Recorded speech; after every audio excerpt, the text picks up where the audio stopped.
Today is Monday, March 3, 2014. Sunrise was at 6:25 a.m. The sun will set today at 5:43 p.m. Length of daylight hours today will be 11 hours, 18 minutes. Of visible light, 12 hours, 15 minutes. The waxing crescent moon with 6% illumination rose at 7:25 a.m. and will set at 8:50 p.m. At noon, the moon will pass through the constellation Aries.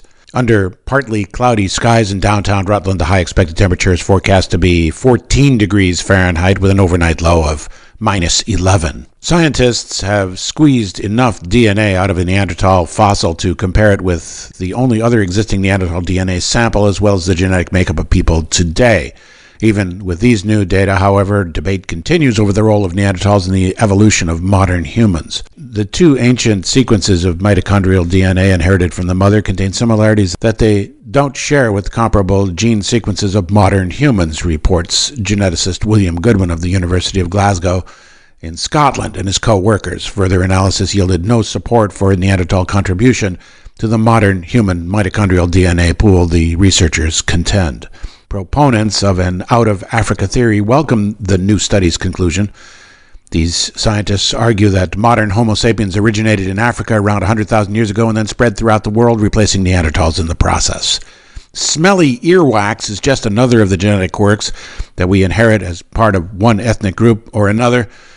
In new tests of earwax in Caucasian and East Asian men, yellow earwax from Caucasians gave off stronger odors than the dry white kind produced by Asian men. We could obtain information about a person's ethnicity simply by looking in his ears, chemist Catherine Prokop-Prigg said.